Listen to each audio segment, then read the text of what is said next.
James chapter 2, verses 14 through 23. What good is it, my brothers and sisters, if someone claims to have faith and has no deeds? Can such a faith save them? Suppose a brother or a sister is without clothes and daily food.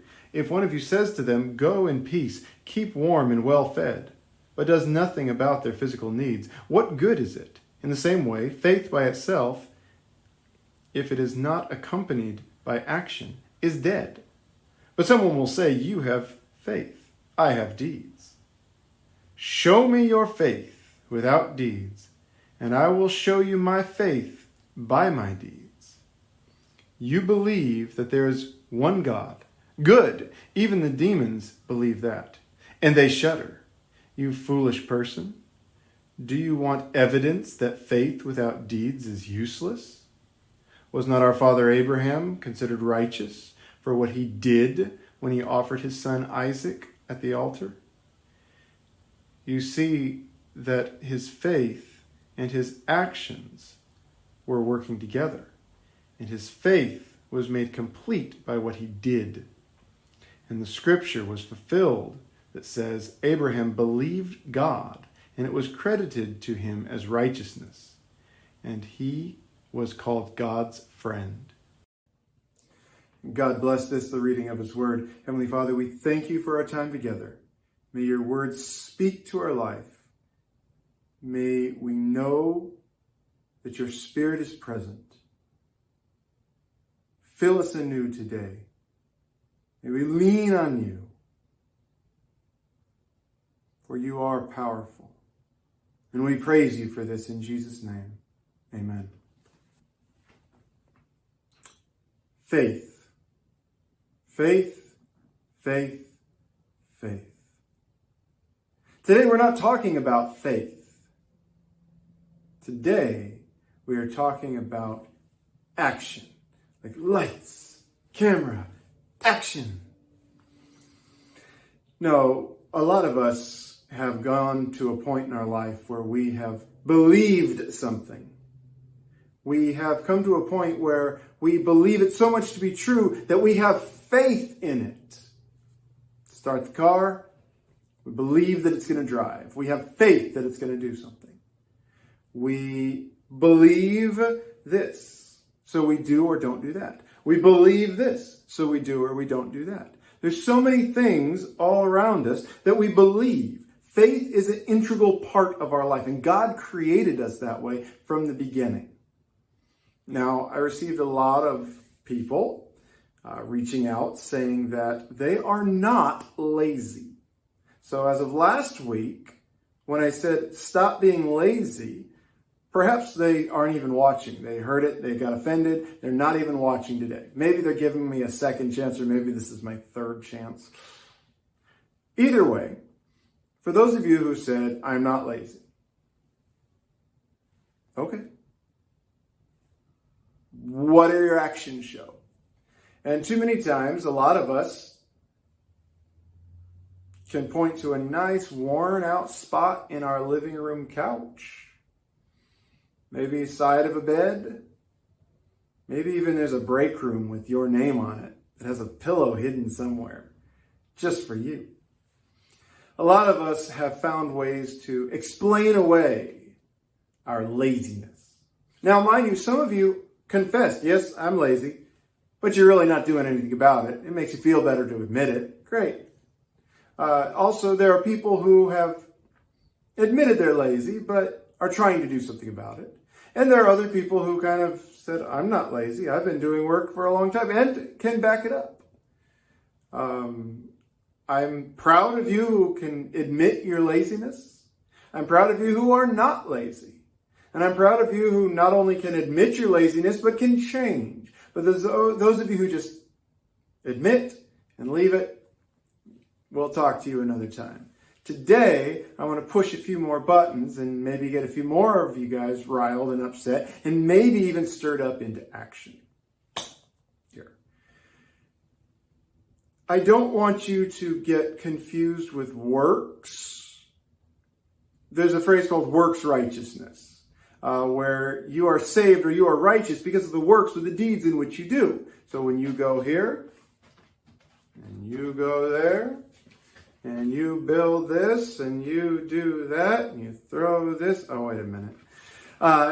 No, when we do things, it often demonstrates what we believe, who we are, signs and symbols of the things in which we have become. I'm rolling my wedding ring around as I say this, and it reminds me that this does not make me married. There's a paper at home, and that kind of makes me married because it's a license. But really what makes me married is what I do, what I say. I can make a statement, I do. And now I live the rest of my life with a ring on. But that doesn't necessarily mean anything anymore. A lot of us have been baptized. And we basically are saying, I do. But now what? Many of us like the idea of being passive. We like the idea of waiting for God and then just rolling with it. Some of us have no problem being the buoy out on the ocean and just sway with the waves. And whatever it is, that's just how it's going to be. Passive faith versus active faith is demonstrated here in the book of James, chapter 2. And when we saw some things, we kind of talk about these deeds and actions. And again, I don't want you to think that you are saved because of what you do. What you do demonstrates your faith. For example, some of you wear jackets because you believe that they will keep you warm when it is cool. Some of you put on sunscreen because you believe it will protect you from a sunburn. Some of you use toothpaste because you believe it helps your teeth. There are a lot of things that we do. There are a lot of things that we act upon.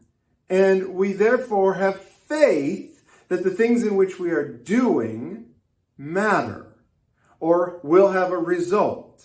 I mean, you go to work when you're able to work. Some of us are still at home.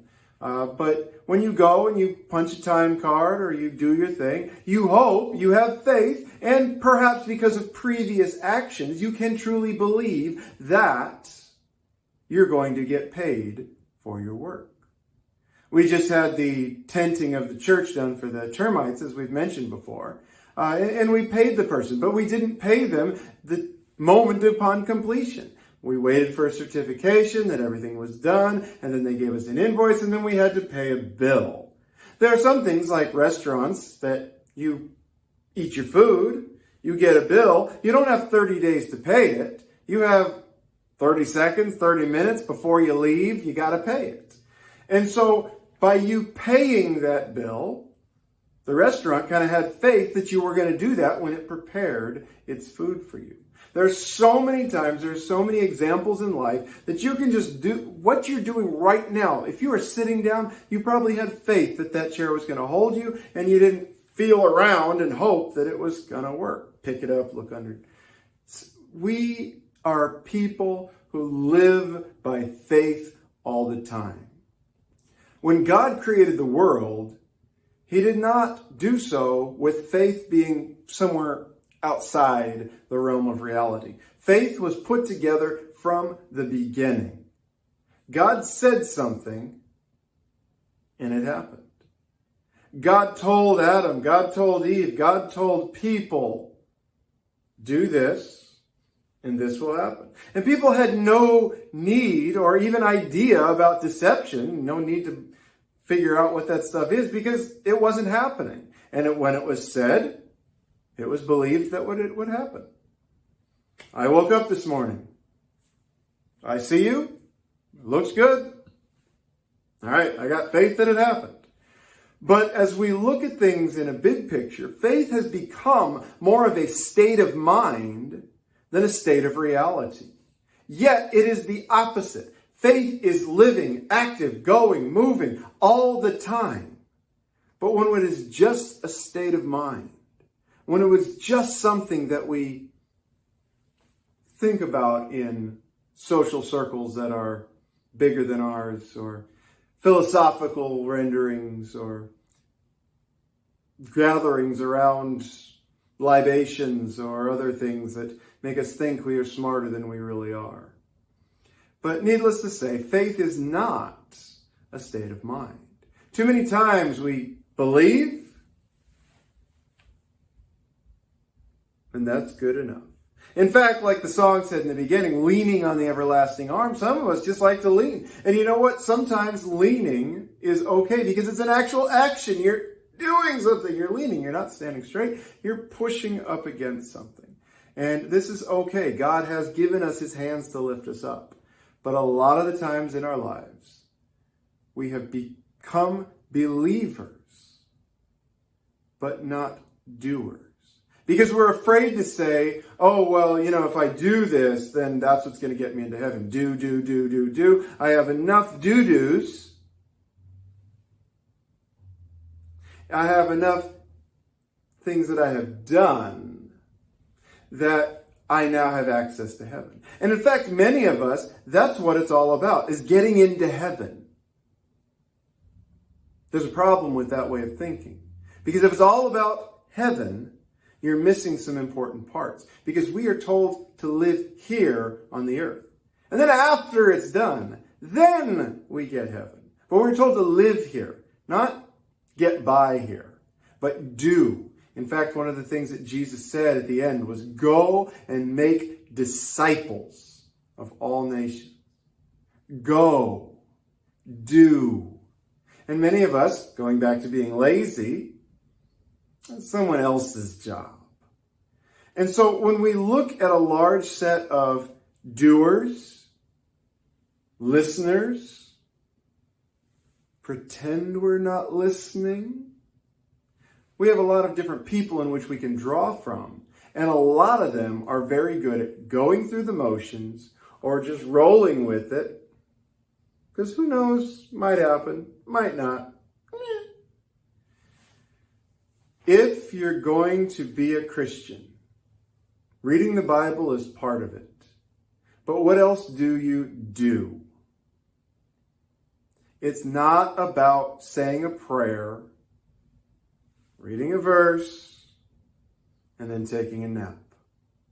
We are Christians because, not of anything we did, because Christ died for us. And as a result, we become little Christs by doing the things that he has us to do. Show me your deeds, I will show you my faith. Show me your faith, I will show you my deeds. They go back and forth. If you believe it, you will do it. But too often when it comes to God, we want to believe it, but we really want someone else to do it. Missions work, it's hard stuff. Evangelism, it's hard. Being pastors, preachers, Bible scholars, it's hard. And many of us really don't want to put the work in. And so what happens? We hope someone else does it. And in fact, some people get enough money and they're like, I can't do this, but here I'm going to pay someone else who can. And I'm going to support the ministry that way. I don't want us to get to a position where we are not able to do things. Paul says, I'm going to run the race, and I hope that when I finish, it is not in vain. Doing. We can look at verses after verses after verses after verses about doing.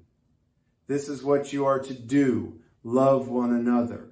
This is what you should do. This is what you shouldn't do. We have a variety of scriptures that talk about a lot of pieces, but it comes down to this. Stop being lazy and read the Bible. Number one. Number two. Stop being lazy and get up and do something in the name of Jesus for Jesus. Because it's not about doing enough to get in, But it is about doing enough to show what you actually believe. Do it. Live it. Stop talking about it. Stop listening about it. Stop anything other than doing about it. Many of you have been baptized. And in so doing, when you were baptized, you went down into the water, came up. Maybe you were sprinkled, maybe it was poured, but you were baptized. You basically said, I do. I believe.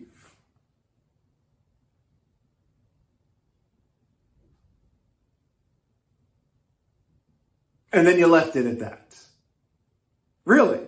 I do.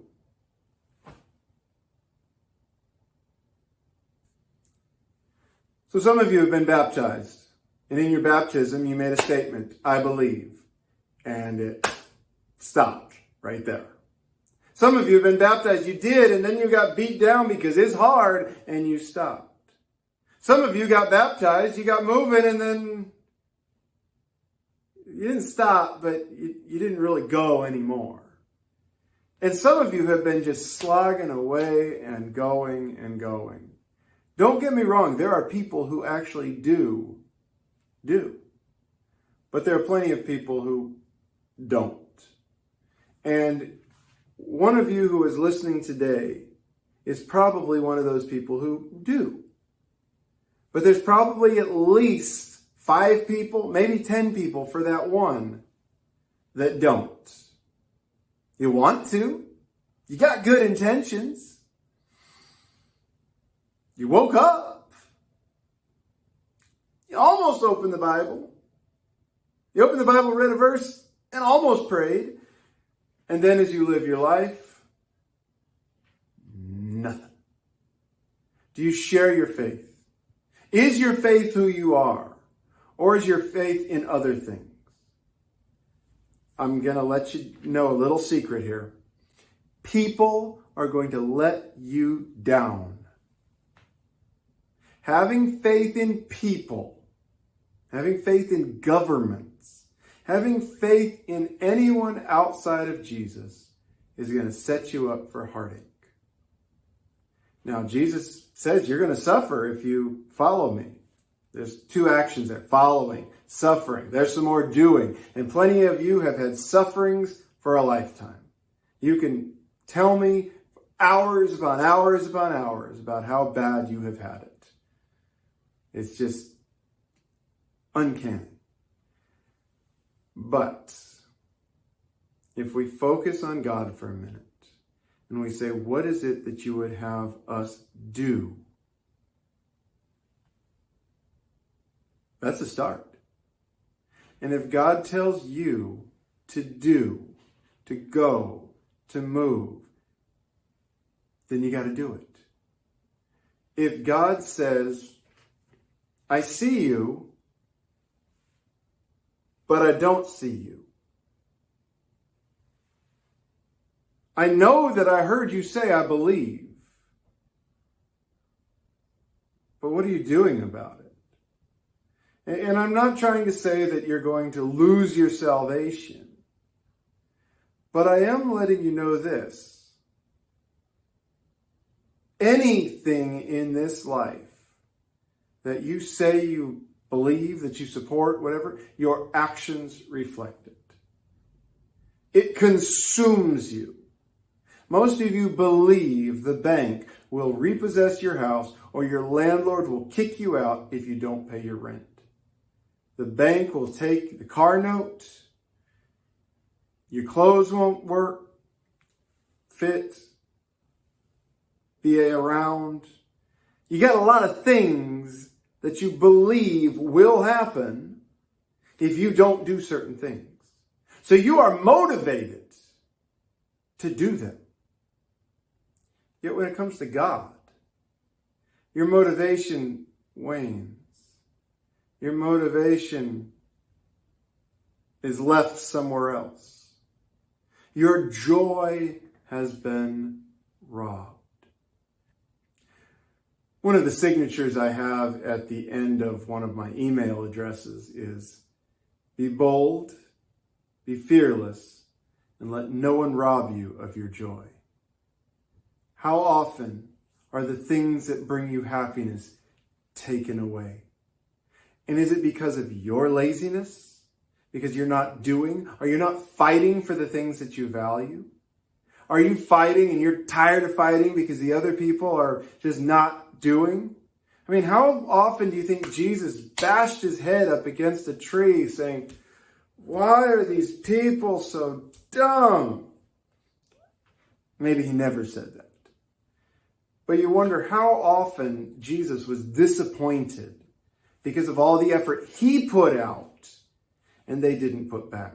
Perhaps it's in your marriage. Perhaps it's in your parent or your child relationship. Perhaps it's in your work. Perhaps it's in your life. Perhaps you put out, but no one else puts in. And I can understand how that can empty the well. Right now, we need to stop being lazy. We need to read the Word of God. And we need to do what it says. So you've had a chance to stop being lazy. You've had a chance to read. I want you to put prayer in there, but I want you to do. We will know what you believe based on what you do.